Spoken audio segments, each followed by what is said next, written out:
Yeah, we're live. It's 7:14. So hopefully everybody's doing good tonight. Oh, tonight we're going to talk about tuning, the tune to win. It's all in the tune, all that stuff. So we know the tuning, your combination is critical for maximum performance. You can have all the best components in the world. You can have the best turbo, the best nitrous setup, the best intake, the best cam, turbo cam, the best cam, cylinder heads, all of that stuff. But it's none of it really matters unless the thing is tuned right. And with too much timing, you can hurt even the strongest forged pistons. You can hurt NA motors. You can hurt turbo motors. You can hurt all that stuff. Um, but with the right tune, you can make lots of power. The nice thing, or the not so nice thing, is that if you have too much timing, then you break something. If you have too little timing, you don't hurt stuff. If you have too lean of an airfield mixture, you hurt something. If you have too rich of an airfield mixture, usually you don't hurt stuff. But so if you're going to err one way or the other, err on the conservative side, err on the rich side, and err on the not enough timing side if you're going to do all of that. So with our poll for tonight, we'll get that going like right away. Have you ever run a motor? No, let's put this. Have you ever run a bow? Have you ever run a combo without tuning it, without a proper tune? Well, let's say without a proper tune. Run a combo without a proper tune. Let's see what people have to say. But tonight, what we're going to do is we're going to talk about the effect of tuning. And I have a combination that we ran. It was a 5.3 liter. In fact, it was my L33. Early on, we did it with one of the Brian Tooley racing cams. It was the Red Hot cam. It had the stock heads on it. It did have valve springs in it because we need the valve springs for the springs or for the camshaft, for the higher lift, more duration kind of camshaft. We're revving the motor out. We had the stock truck manifold and either an aftermarket or factory throttle body. We had the stock bottom end. We had the mid-zero electric pump like we always do. We had inch and 7/8 headers. We had the Holley HP management system. All that stuff kind of normally the way that we run these things on the engine dyno. So one of the important things that we do on the engine dyno, and I've covered this many times here, is that you have to give this thing the proper tune. Otherwise, it's not going to make very much power. So the question is, well, Richard, how much less power does it make when it's not tuned? So what I do when I say the Imperial what I do when I'm tuning a motor on an LS, because it's an LS, it's really very easy. I mean, I have lots of stuff to choose from, good starting points. But even if I start with nothing, if I just I have a Holley HP management system, we get it hooked up. I know what size injectors they are. I know what the map sensor is. I plug all that in. I get some sort of base idea of where I am and as far as the map. And then I make adjustments from there. And it's very, very easy. All we do is start the motor up, usually with any kind of fuel in it. It will start up. And then I can adjust the idle and stuff. And we can adjust TPS if I want to do all that stuff. But on the wide open throttle stuff, what we do is we set the dyno at some RPM number, let's say 2,500 RPM. Okay, we're going to start our load in at 2,500 RPM. We start loading it in and we look at the airfield meter. The airfield meter tells us, hey, it's 16-1, it needs a lot more fuel, or it's 9-1, it needs a lot less fuel. So as we're rolling in, I just make changes to the tune. I go, okay, look, we do this, and it wants more here, it wants less here, whatever the thing is. And when I do that, I usually do that everywhere. If I start loading it in, it goes immediately to 16-1. I'm like, look, I'm going to add a whole bunch of fuel to this whole thing. Because if you're going to, like I said, if you're going to err on one side or the other, have too much fuel. You don't want it to be 19-1 anywhere. So have it have too much fuel. I'd rather have it be 10-1 or even 9-1 than 19-1 or 17-1. 15-1 is not terrible as we're rolling in, but I just make the fuel on the load in. Okay, does it have enough? Yeah, it's 12-1 all the way through. I can get all the way to wide open throttle at 2,500. Okay, that's fine. I tried at 3,000. Okay, that's fine. After I adjust it, maybe 3,500. I try that's fine. I add a bunch of fuel going out, and then now I can start making some kind of loads, and I do that with very, very little timing. So what happens is we get all of the air fuel right. I have very little timing in it. I have 20 degrees in it. Let's say on a naturally aspirated LS, it's going to want 29. We know that because that's what they want at the power peak normally. And so I'm very, very, very safe. So I get the thing. So it's all like let's say 12.5 to 1 all the way out, and I could make it be exactly that. And with the air fuel, and usually that just takes 1 or 2 runs. It's not very much because I know how much to take away. Oh, look, this one's 11.5, this one's 13.4, and I know how much to add and subtract, and then it just goes right. So I know how many clicks it is. And that's very, very quick and very, very easy. And then once that's right, we optimize it, make sure, take away fuel. Does it make any more power? No, we add some fuel, whatever. And then we make that right. And then we start adding timing. Okay. We go up from whatever timing level we want. And when we run these things at wide open throttle, there's less timing down at 2,500 or 3,000 RPM than there is at the horsepower peak. So it might go from, if it's 29 at the top, it might only be 22 or 23 down at the bottom. So we have some kind of curve in it. And what I do is just ask it what it wants. How much timing do you want at 2,000 RPM under the load? And if it keeps making power, we'll keep adding timing. I don't add a whole bunch of timing down at the initial load because there's almost never a situation where the stationary load that you park this thing at, it doesn't experience that anywhere. So we don't like to run a bunch of timing there. I'd rather have less timing there. So we put some kind of curve in it, and then we run it, and then we add timing, we add timing, and we add timing. We keep adding timing on the NA motor until it stops making power. Very, very easy. But in doing this, people want to know, well, how much is the power changing while you're doing this? So what I did was, after we get the thing all tuned and the air fuel's nice and even at 1 air fuel ratio, and then the timing curve is right, exactly what we want it to be. Now what I can do, and this is what I did for this test, I went back and I ran it at 29 degrees. I ran it at 24 degrees. I ran it at 20 degrees. I ran it at 17 degrees. And I don't need to pick every spot in between there. This gives you an idea of what it will do. If we run it between 20 and 24, if we run it at 22, guess what it's going to do? It's going to be in between those two. It's pretty easy to tell. But this gives us a pretty big sweep going from 17 to 29. I mean, that's 12 degrees. And you wouldn't ever run the thing at 17 degrees unless you were running boost on it. But, or you're trying to run 80 octane fuel or something in it. But the question is, if you have to do that because you're experiencing detonation or whatever, what happens to it? How much power do you lose with the timing? So you guys let me know. Make a comment. Let me know how much power are we going to pick up going from 17 degrees up to 29 degrees. How much power is there? There? I'll give you a hint. It's a lot.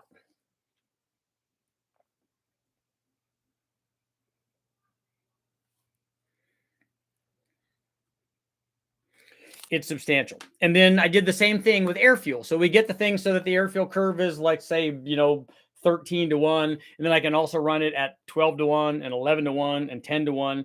We didn't run it in the 9s because then you start getting into some misfire issues. And if you're running an NA motor in the 9s, you need to change that. That's not a good situation. In fact, if you're running a supercharger turbo motor in the 9s, that's also not good. What I want to do is we'll go over the results now. So we'll take a look at the air fuel curve first. Oh, I lost my. Started to get a little dark over there. I lost my. Let's see if we can turn this on, maybe.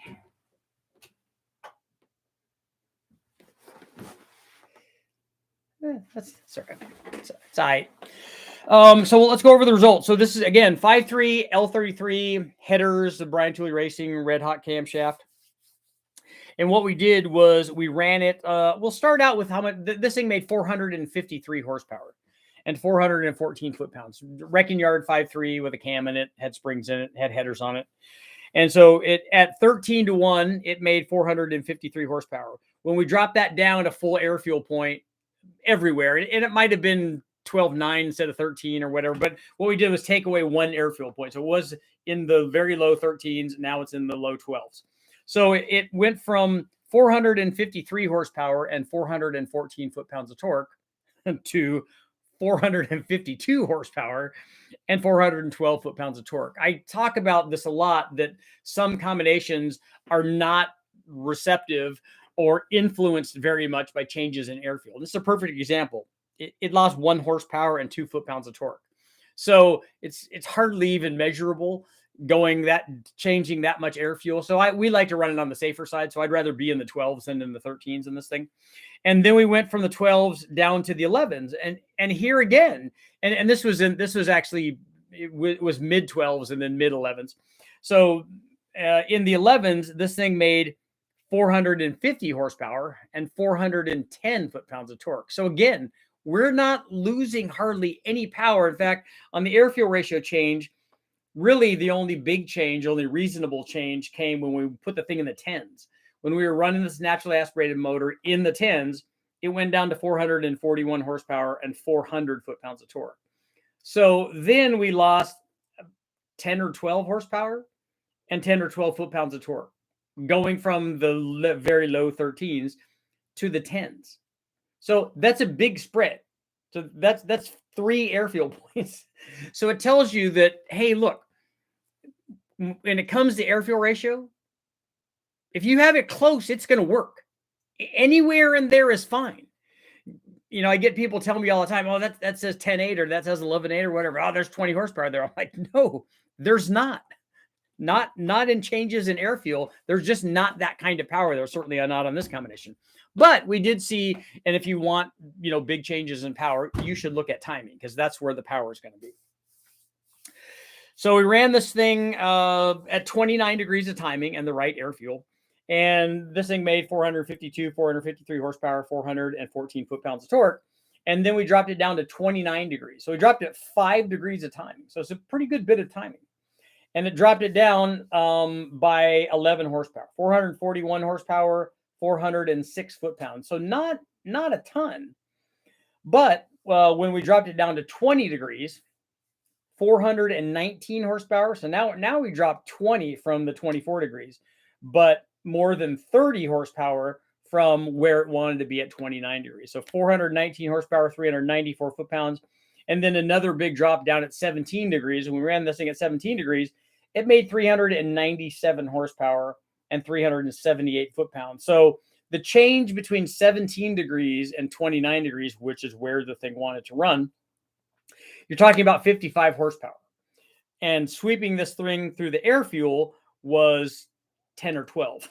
So like I said, when you're looking at the two, timing makes a really big difference in power, and air fuel, not nearly as much. So when you're, you know, this tells you what's going on with what is the important thing to look at here. The important thing is to look at is timing. And that's why we do timing low, do the air fuel first. That's going to be safe no matter what. And it's not going to change power dramatically. Like when you're tuning it up and you're going, oh, it's 11 to 1. Hey, I'm going to pick up a whole bunch of power here. And then you make it 12 to 1, you make it 12 and a half, you make it 13. You're like, yeah, that hardly did anything at all. And we see the same thing on carbureted applications when we're jetting too. Oh, look, it's 11.5. We're going to throw some jets at this thing or take some jets away from this thing and really spice this thing up. And you're like, yeah, just did fine in the 11s. It made good power in the 11s. But when we're talking about timing, you know, quite a bit of power from timing. So let's see how our poll is doing. So take a look at timing. And if you're going to adjust air fuel first and then do timing. But if you're looking for power, you're going to find it with timing. If you run a combo without a proper tune, 60, so 2/3 of you are saying yes. And I run my thing with no tune. I don't even care. That's how I do it because that's how I roll. Taylor, Adrian, tuning is arguably the most important thing. Gulf Coast of Texas, Matagorda County. Where is that? Is that south? On the, well, if it's Gulf Coast, I guess it would be, right? So you guys is it near the water there, John? Tim, what's going on? Too many tuners, not enough tuners. Too many car tuners. 20 to 30 horsepower on a stock LS truck engine going from 87 to 93, I'd say. I don't know how much timing that affords you. I don't know what the change in timing is going from 87 degrees to 93 degrees because I don't know how much it took away.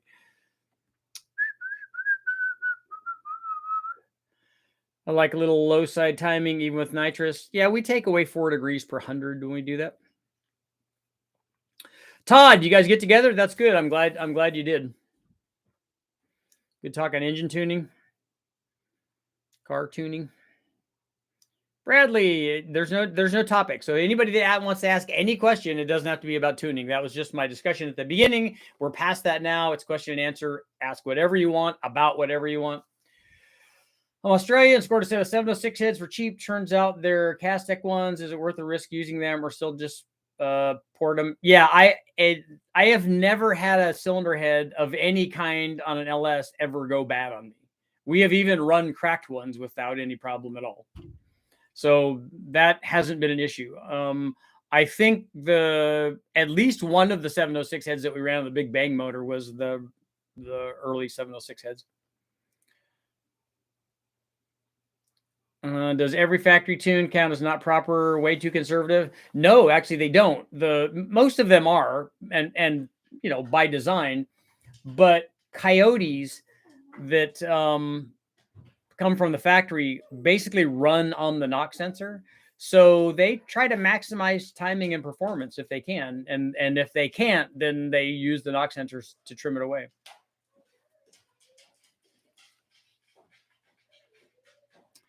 Ran a GM hot cam and a 94 Z28 without tuning. It was fine. Jim said tuning was recommended but not required. And all of that's great, but you don't know unless you hook it up to a dyno to see where it is and where it can be. Because maybe when you put it in there, maybe it was a mass air meter car and maybe it got really close all by itself. Maybe you were still a few degrees of timing off and it could have made more power. You don't know that unless you test it. Or ran my 3800 without being tuned, but is only checking for leaks. No, you can start them up and run them. When we start these things up and run them, they're not tuned. They're not tuned until after we go through this whole procedure. And yet they're sitting there idling and running and taking throttle and doing all that stuff. They'll do all of that. In fact, it's a video that I would like to do after talking to James Short from Short Tuning out there with Brian Tooley Racing. I asked him about that because I have never done that. I asked him about putting a camshaft, like in a truck, for instance, you put a truck Norris cam or a torque cam or whatever, put that cam in the stock motor and don't do any tuning. I asked him if he'd ever done that and what happens. He goes, well, if the stock tune is already fairly conservative, he goes, it might still be like that with a cam in it. He said, so it's not probably going to get terribly lean. But that's a video I'd like to do. I'd like to have a stock truck with a stock tune in it, and then put a camshaft in it and then just see what happens and go, oh, look, when we ran it stock, it had this air fuel and this timing under wide open throttle because we had gas in or whatever, good gas in or whatever. And then we put the cam in it. Okay, now it had this air fuel and this timing in it, and it made this much power. And then this is how much power you can get from tuning it. And was it, the first concern would be, is it safe? And then the next concern would be how much power is left on the table when you're doing this. That's a to be done. Who's watching Collector Car Feed? Travis, you made a live chat? Or did you make a love chat? DYNO, what's up? I'm glad you guys had fun, man. That's cool. I only ever lightly modify things. My Mustang, the whole 99% of the time that I was driving my Mustang, it never had any kind of tune. I mean, I did some tuning on it by tuning, I mean, turning the distributor, changing the mass air meter with different size injectors, putting an FMU on it, but not like we go in and run it and see where it is on the dyno and then make adjustments to it and try to make it better. We never did that until the very end of right before I took the motor out. I did some stuff with Kenny Bell and we put it on the dyno and ran it, and they did chips for it to try to make more power with it. But before that, I mean, and I'm talking about like running it at the Silver State like that. So obviously it worked, but it was a mass air car, a lot more forgiving. And I have to say, back in the day, Bob Atwood from Pro-M was the man. I mean, the 36-pound meter that he did and 36-pound injectors and the blower on there and the heads and cam stuff, it was like, I think it was spot on. I think my LY5 and the Silverado is running 26 degrees on 89 octane. That would seem like a lot in a vehicle at the temperature that they're running it at with that octane. 70 horsepower in 12 degrees. 55. But yeah, that's a good guess.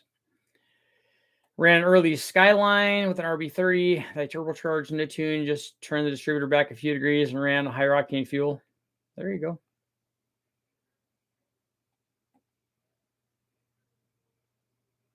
What about adaptive timing? The tune I have from Ford Performance did not turn that off. I have a second gen Coyote.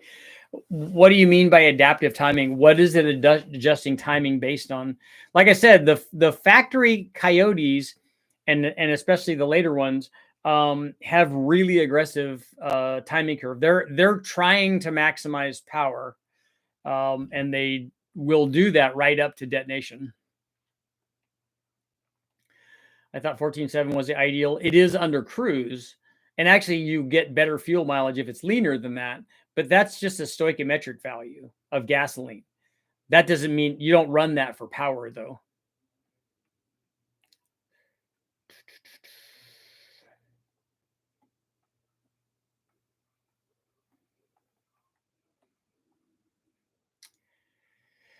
Richard may have less knock and more cooling in the cylinder. What I want to know is what is the stock 5.3 engine timing? I'll take a look and see when we run mine and see what it is. Is it better to tune an LS with a MAF sensor or a MAP sensor? We don't use mass air meters on the engine dyno. All of our stuff is done speed density with a MAP sensor. Jim, you caught some snook? All I've run is without a tune, and I have bent rods and broken pistons to prove it. That's the problem. If you don't know what the timing is, that can create problems very, very quickly.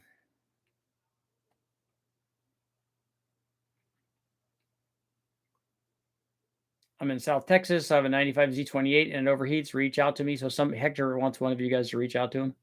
It can't be me because I don't know. I don't have shops or anything. So if I run low boost on E85, is an intercooler even worth it or needed? An intercooler is always a good idea.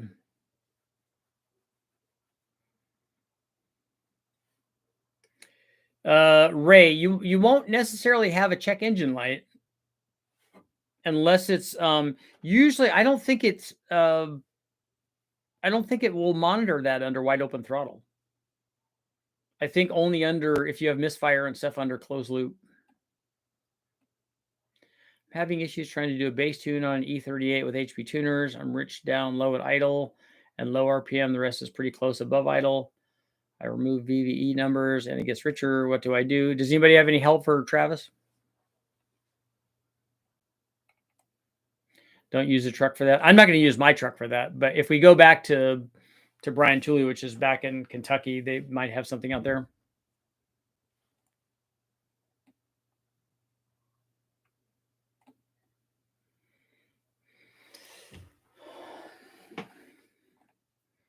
Had a bad tune on my 91 Camaro 422 by a so-called tuner. Washed the rings on a brand new motor. Uh-oh.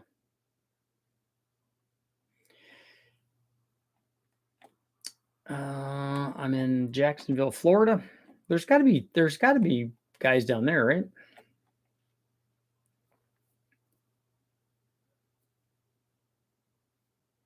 Richard, you talked about a case study of an LS. Is this the same with Ford and others? Timing is the king. Airfield is forgiving. Yeah, this was with a and I do this procedure whenever I put any motor on the dyno, not just an LS, whether it's a Ford or Chevy or Dodge. It doesn't matter what it is. I go through this same procedure. We start out with low timing and then make the air fuel right and then adjust timing. So I have a similar thing to this on all of them. But on this one, I then went back and did a dedicated test after we had the whole thing tuned. But yeah, air fuel is usually not very much power. Timing is a lot of power. When is nitrous too much nitrous? Your pistons will let you know. It's nice if your spark plug lets you know before the piston does, but usually sometimes it's at the same time. I bought my 7 MGTE, cool Supra, whole point of compression, had the timer retarded 2 degrees, and I set it back to stock and never got knocked. Good. That means it had safety margin built into it. Do you like Phytech engine management systems? I've never tried one, although they're supposed to be sending a tri-power setup that I want to try. So I'm interested to do that. I don't know if we'll run their management system or if we'll run it on the HP. We'll have to see. If they send one, then I'll get to run one of theirs, which I've never done before. In a week, I'll know how well a 212, 222 cam works on a 6-liter with a stock tune, planning on driving to the dyno. And that's the thing, under all the closed loop operations, the cam really shouldn't have too much of a problem. Because if you're driving around, you have the thing adjusts for air fuel ratio. So that part of it will kind of tune itself. I'd be more concerned about the wide open throttle stuff.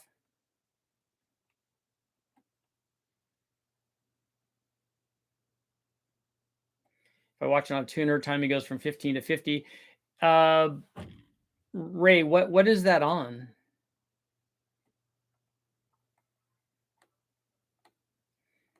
The 50 number would be the 50 number would be way too much unless it's under cruise. If you're under cruise, the timing numbers can be way up there.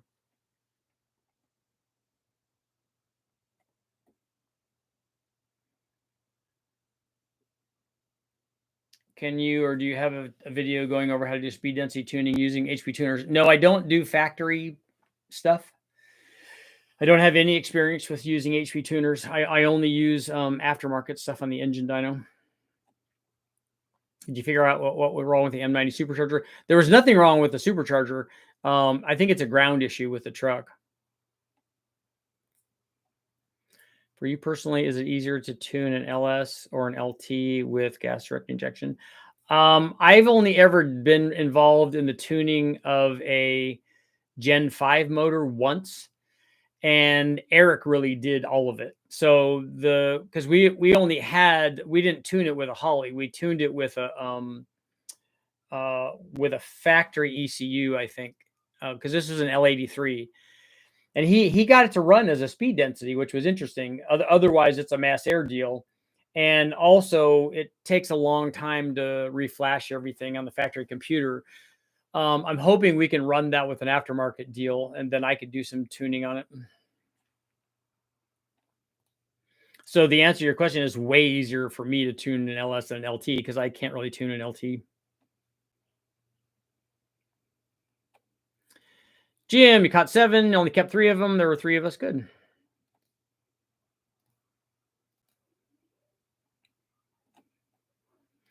Just getting paid to listen. That's good. I have a stock LS2 Corvette. Those are good. I like those. We'll get more gain. A fast 102 or a Truck Norris cam. The Truck Norris cam will gain way more power than a fast will on that.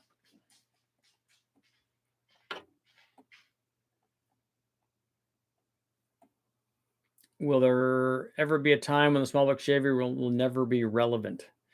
There's still lots of small block Chevys out there. So as long as they're out there, people will still be doing stuff with them. I have stock L9H injectors with sloppy stage 2 cam. Rags, what's going on? 1 Liter Mafia. Hopefully, I'm pretty soon we should be having some 1 Liter Mafia information for you. Got to go have a 97 Cadillac. There you go, Todd.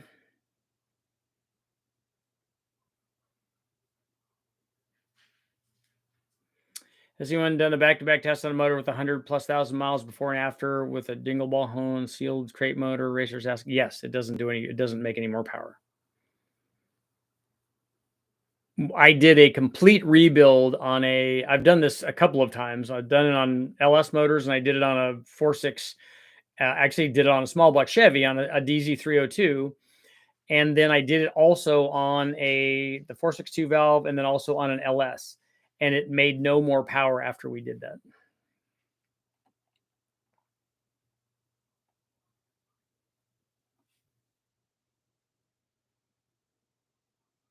$26.18 forged piston. How much boost is safe? Is 10 pounds too much? 10 pounds isn't too much even on a non-forged piston. But what power level are you starting with, though? What's the NA power output?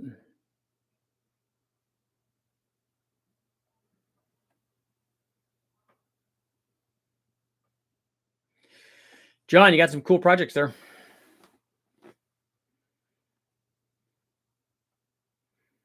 What do you think of the Chinese sloppy stage 2 cams? I don't know. I have heard from various sources that both the hardening and metallurgy is not that good, and that also the cam grinds are not consistent either. So you want to pay cheap prices, you take your chances, I think.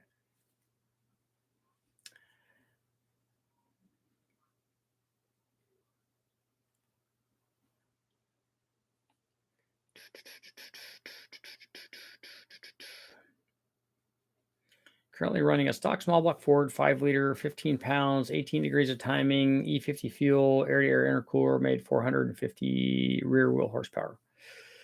The rest of the motor is stock.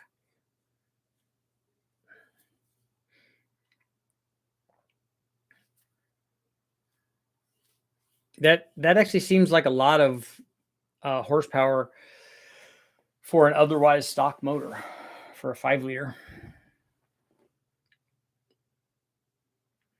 What's your go-to wideband O2 sensor? I don't know, whatever Westech has. I think that theirs is just we have different ones.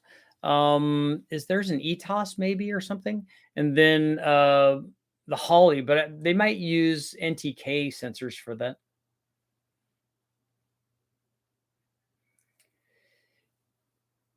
Ran out of dyno time. Fred said timing was low. What do you think? I think a stock motor doesn't make 225 at the tire, and if you're making 450 at the tire at 15 pounds with only 18 degrees of timing on a 5 liter, something seems like it's elevated.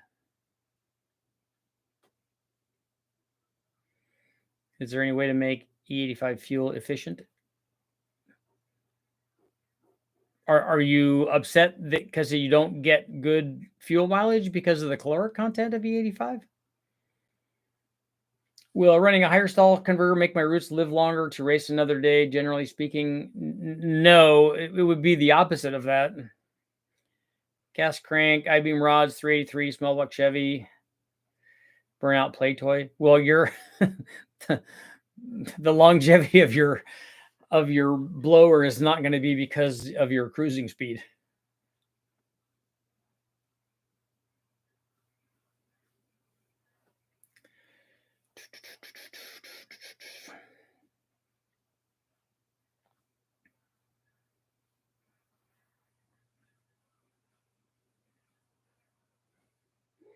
John, man, you got it all going there. That's a three-peat there. Got a nice tax return, healthy raise, getting your YouTube channel up and running. Dude, it's going to be a strong year for you.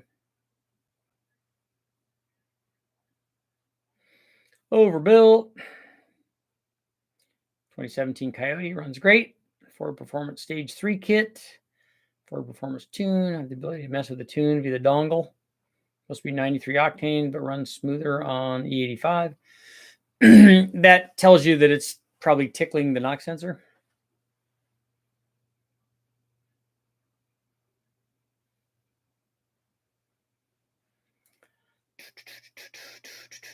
That's all good. That's all good stuff. 64%. Yep. Run a tune. I can either put the cam in or do the tune. So if you're going to spend the money, put the cam in.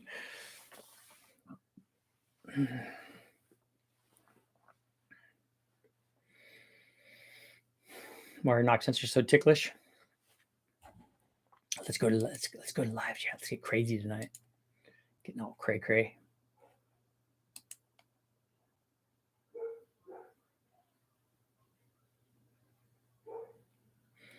I'm actually surprised that although they do run a lot of 91 now on a lot of stuff, less race fuel probably. I was going to say I was surprised that the O2 sensors that Westech has that have lasted as long as they have, because they used to run a lot of race gas in them, but not so much anymore.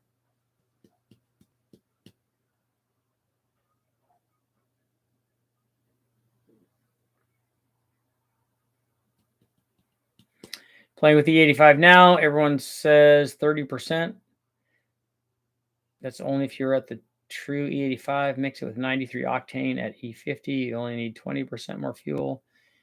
E30, only 10% more fuel.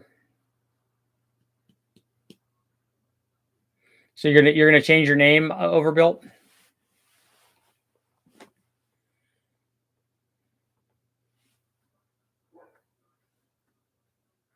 At what compression ratio will you run an MSD box on a small block Chevy? I don't think those two things go together. I don't think that there's above 10-1. I always run a ignition amplifier.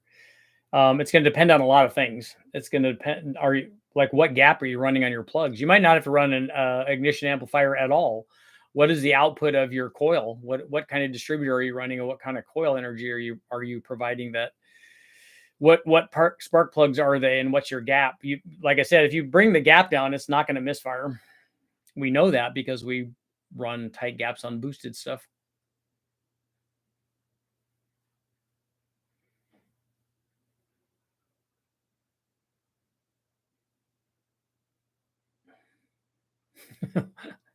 Why don't they use knock sensors on your front door?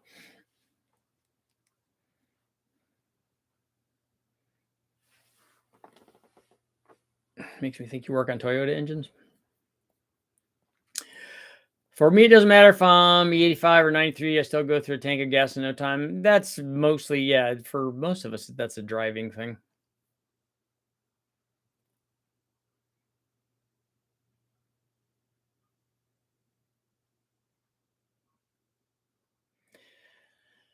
Stock throttle body, oil pan, shorty headers, DIY, hot side, made 212 wheel horsepower. It made that much? That seems like a lot for a stock motor.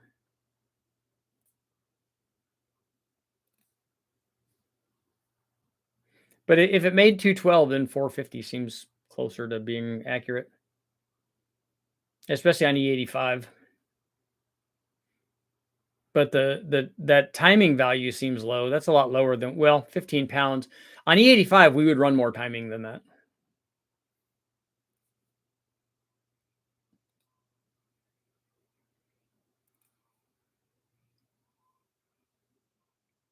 Worn out 289 in my old Cougar would have driven a knock sensor mad.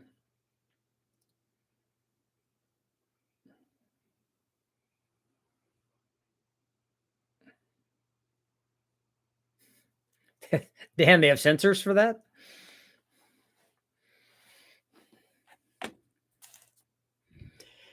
Chevy or Geo Metro, they're the same thing. In the house.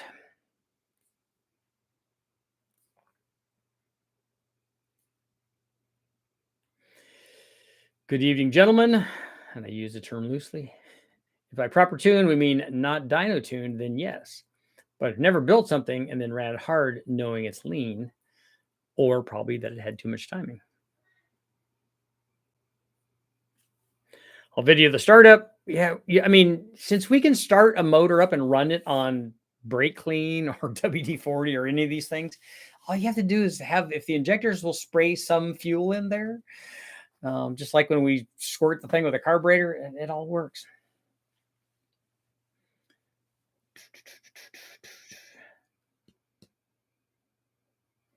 So how do you know if you're having an issue with your knock sensor, if you're pushing the limits?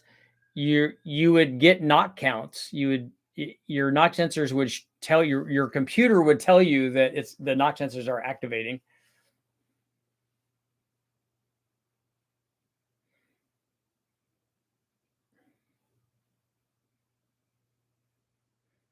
Did you watch the State of the Union, Prestige? Stupid question. What are the odds of an MSD grid to an LS like to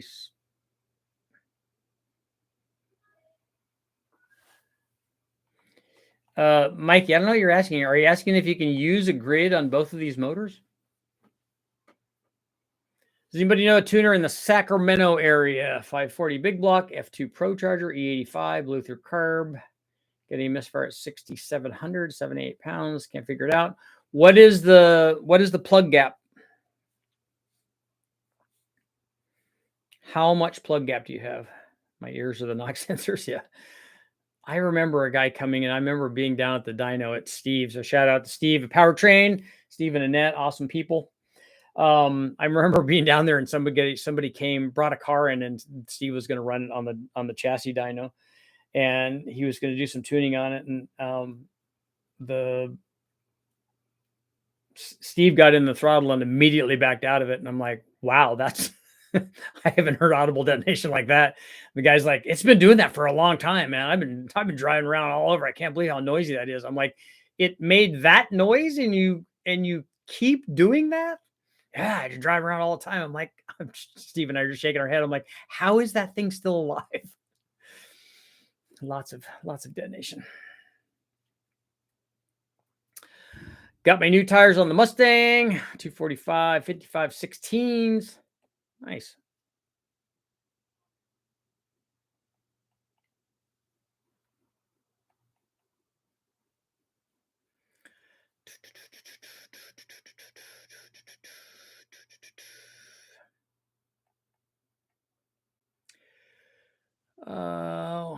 We were behind on it, but I gave up halfway through. I'm scrolling back to find out other questions here. I'm at 24 degrees timing, 6.2 LS with a sloppy stage 2 up, no up high, no knock. Should I try to turn it up? It will make more power at higher than 24 degrees, as long as you don't have detonation.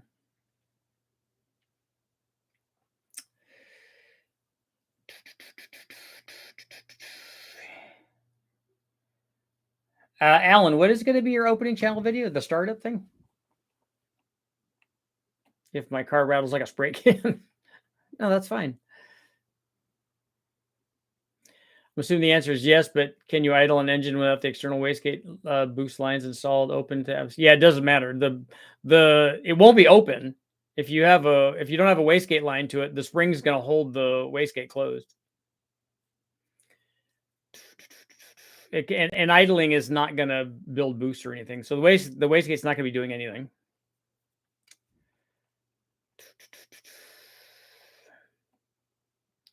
So when I put my computer to it, I'll have a thing to where you can adjust a bunch of stuff, but is on there, but it would have about the knock sensors that are being utilized. Yes, I like I said, I don't tune factory computers, but on all of them, there's a readout and you can watch that stuff and you can determine whether or not the knock sensors were activating. It will show you that.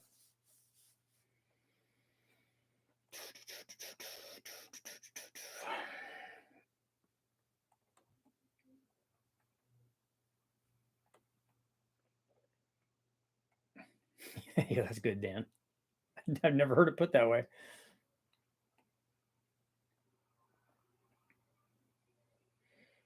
Sean, you'd have to do a twin turbo LS, right? Because if you had that kind of money, you could have like a Nelson twin turbo deal in there. When I get on it, it sounds like a skeleton pleasuring himself. What is a good plug gap for a 6-liter LS on 20 pounds of boost on 91 pump gas? The plug gap is not really going to care about the pump gas thing, but it will care about the 20 pounds.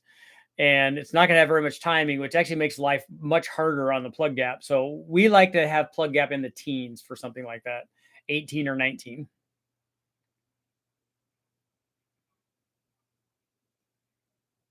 Thank you. Do you add power until it falls off? I don't know about adding power, but are you talking about adding timing?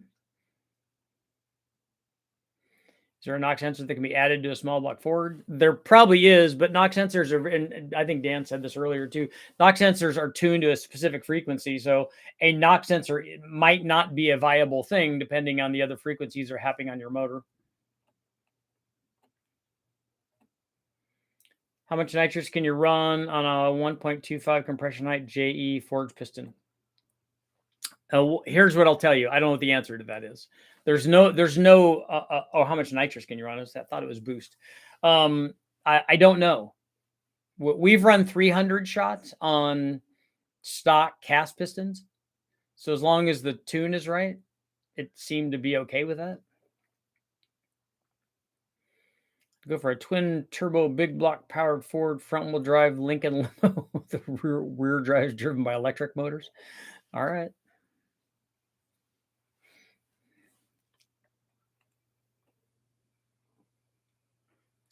As a driveway weekend warrior, I'm sure my cars are unoptimal. I enjoy learning how to curve and map an HEI distributor with Vacuum Advance for the first time. The Vacuum Advance is almost like self-explanatory. When you hook it up, it works. The thing that you have to look at with Vacuum Advance, and the thing that you definitely have to look at on an HEI distributor is a lot of them have way too much advance. So they could have way too much advance for vacuum and way too much centrifugal advance. So a lot of times we have to drill them and pin them or put a bolt in there or something so that it limits the total amount of advance so that you can have enough initial advance and so the thing will start up and work and then not have like a million degrees of centrifugal advance because then you just have too much.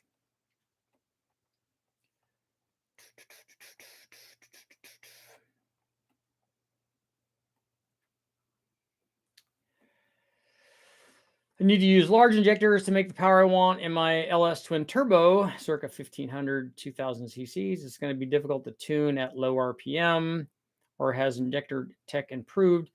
Yeah, there are good Bosch ones that will run very low duty cycles.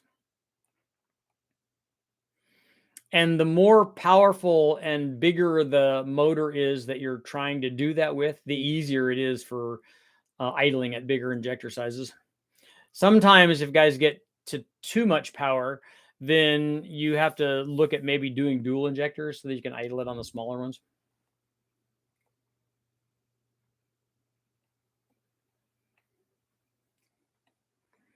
With an LS engine, can you run an MSD grid, or is it just more of a holiday thing? I don't know if I've ever run a grid on an LS. I've only run the ignition controllers, which we didn't run a grid on that. What's your opinion on zinc break-in and additive on an LS? I don't normally do that when we put a new LS motor together. That's more for the camshaft, and since it's a hydraulic roller cam, that's not really necessary.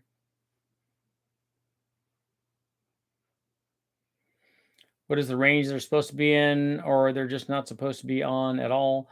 A knock sensor shouldn't be activated at all. Ideally, there should be no it should not be sensing any detonation.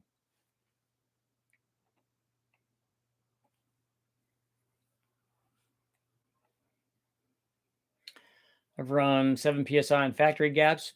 We all have. I've run LS motors from the junkyard and put boost on them and never even changed the factory plugs that were in there. But you can also but we also add a lot of dwell from the Holly to run the coils to make sure that we have a good zap. And on 7 pounds, that's usually not a problem. But the thing is, there's no benefit from having the bigger gap. And having less gap will definitely eliminate problems. Will definitely eliminate misfire. You don't get any gain from having a 52 gap, but you can potentially get a gain from having a smaller gap and have it not misfire. So there'd be no reason to run the bigger gap other than like I was on the engine.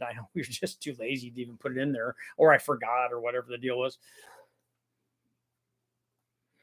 You said you don't tune stock computers. What does that mean? That means I don't ever run factory ECUs on anything. I don't do any tuning with HP tuners or SCT or any of that. When I run the motors on the dyno, it's always with the Holly, an aftermarket ECU or a fast, or now the MS3 Pro.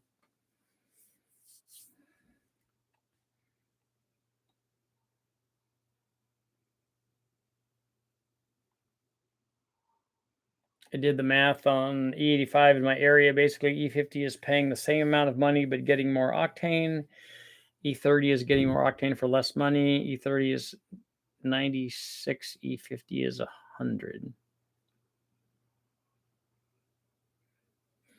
So are you mixing are you mixing the E85 with other things to get that? Are you mixing it with like 87 or something to try to achieve these things to try to get this better price ratio?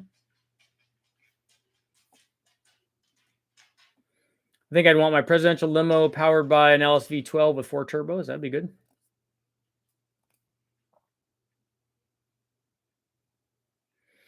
How much compression can you run with boost or nitrous? You can run all of it with guys that are doing dedicated race engines run 12, 13, 14 to 1 compression with boost. As long as you have enough octane, you can do that stuff. And in a class where there was some sort of limitation where that sort of thing would be beneficial, most of the time they don't. But I have seen guys run 12 to 1 stuff. I've seen guys try more than that with, real high boost turbo stuff. What intake do you recommend for a 5.3 sloppy stage 2, 78, 75? We like to peak between 6 to 68. Well, that's a big split. That's an 800 RPM split. If you have a sloppy stage 2, you're not going to peak at 6,000. And on a drag and drive, it's depending on what you're. I would run a Trailblazer SS for that, or a fast.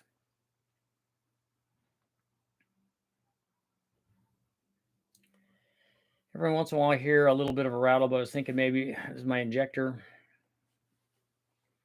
You can exhaust noise sounds like that. Rods, rocker sometimes.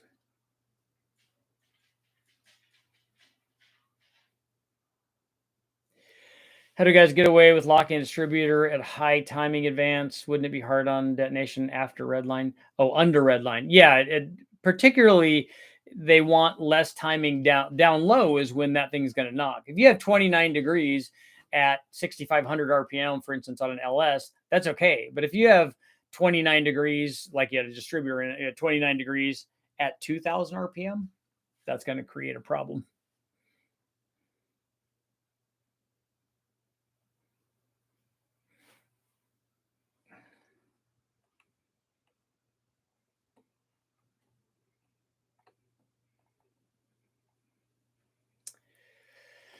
Heard of guys priming an LS oil system through the side of the block. Is it necessary, or pull the fuel relay and crank it till there's pressure? Are you starting the motor up for the first time in the vehicle? What we do is we pressurize on the dyno. We take all the plugs out, we seal everything up, we pressurize the crankcase to 1 or 2 psi, which helps force oil from the crankcase up into the oil pump, into the pickup. And we have already put oil and or assembly lube or something in the pump. And then we spin it over. We had 2 like mini mega starters or whatever on the dyno, spins it over at a few hundred RPM, and it almost immediately catches. You just don't want to be cranking the thing over for long periods of time dry. But you can also put it through, they have pre-oilers that work also for LSs.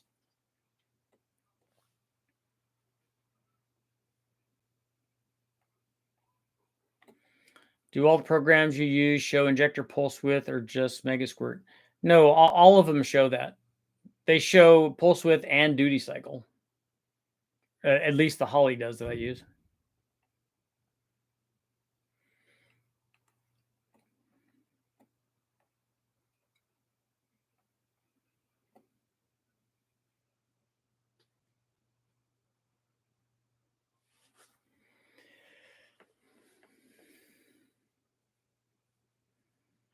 So your clutch is making noise, Sean? I want a huge blower sticking out of the hood of my presidential limo. Along the shifter out the sunroof, like a Rat Fink one, a Rat Fink limo.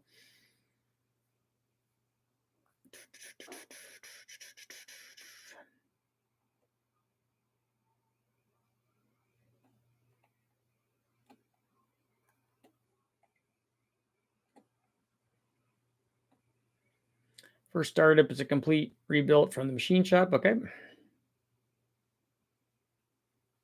I've seen a lot of guys start them on engine stands too.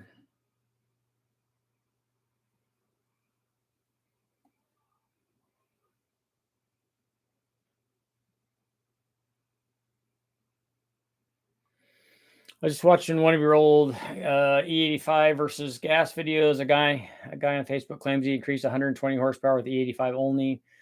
No timing or boost increases. That's not possible. My Coyote with GT350 intake is 7,800.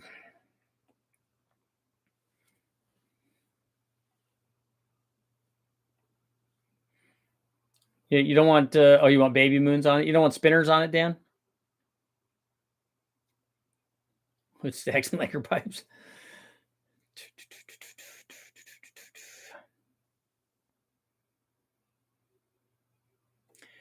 Tuner cat last couple of years.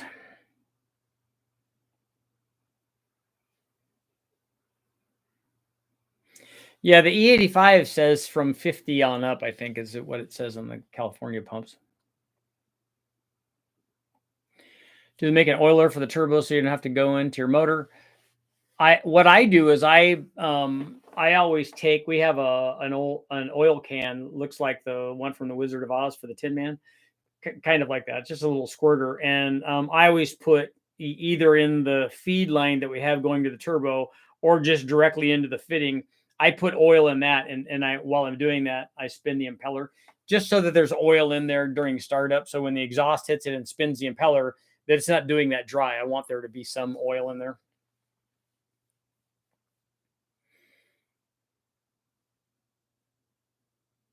Can I send a set of my own custom CNC 11-degree heads to send? What heads are they, and where are you sending them?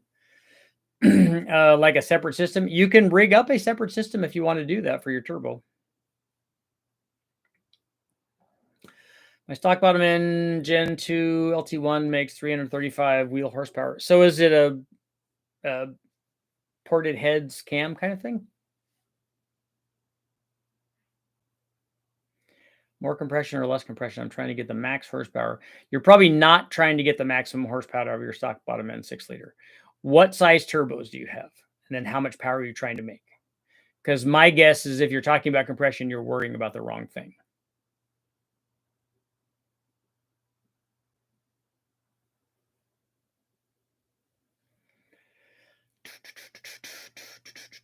How much power are you trying to make?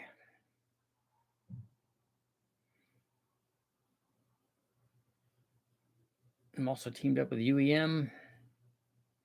Port heads and small 212 24 cam. Okay, that's good then. That probably feels good in that car. Does anybody know how the Coyote got the name for it? How Ford came upon that? Got 2 more minutes. I'm going to close out our poll. 65-35. Have you ever run a combo without a proper tune? So got a bunch of tunerlesses.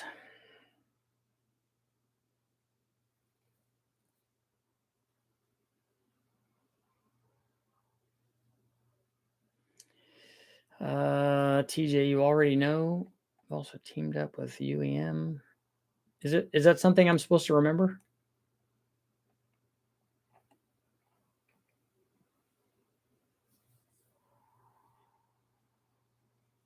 Gen 3, 5.3 liter stock bottom end, GT45 turbo, going to 85 soon. Currently running 14 pounds on 93 at 14 degrees.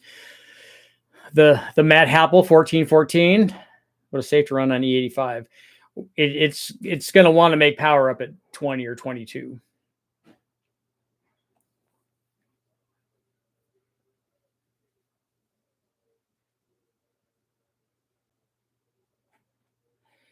What horsepower flow do you start worrying about 3/8 fuel lines?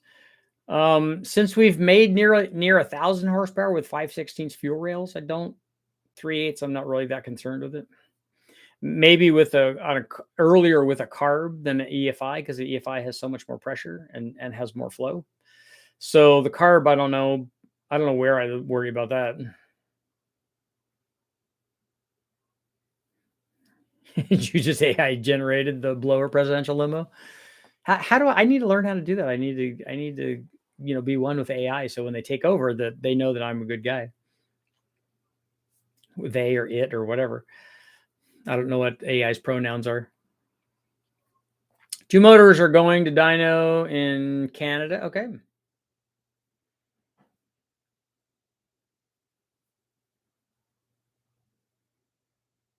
I'm not sure, but I've been beat by too many cars. I'll beat many of the Chargers, but I did get smoked by a Ferrari. I remember getting worked over really bad by a Ferrari F40 in my supercharged Mustang. I thought, he probably should beat me. I have an LSA blower, my 6 liter with ring gap. The shop doing the work says if I mill the heads, I can make the same power with less boost and have the same amount of stress on the stock rods. And that's the stress part of it is not accurate. You don't have to worry about that. Adding more compression will add more power, but you would be much better off just adding boost than you would be milling the heads. Or changing the cam.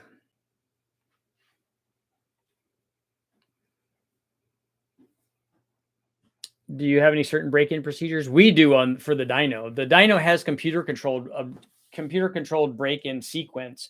And so what it does is it cycles the motor, let's say between 2,500 and 3,500. Usually it's 2,200 to 3,200. And it does that by varying the load. So it's varying RPM and load. And it holds it at each load for a certain period of time and then releases it, and it goes down to the lower load and the higher number, and then cycles that back and forth. And then we can program for how long we want it to do that, how many cycles we want it to run, for what period of time. And we usually go through 2 10-minute ones. Sometimes we're in a more of a hurry than that.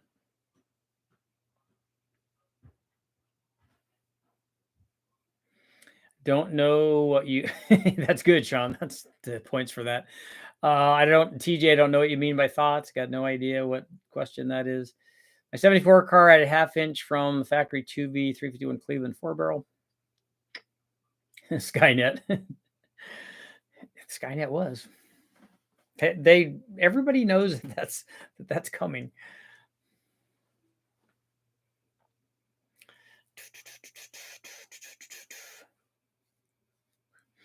Ruler of all that I survey. And survey, not cerveza. That's a different thing. Who's going to get the last question? It's time to go. It's time to go. Let's go. Yeah, Sean. Yeah, we weren't very good teachers on that. But on that note, it is time to go. I will be back tomorrow morning, and I will see you guys all later.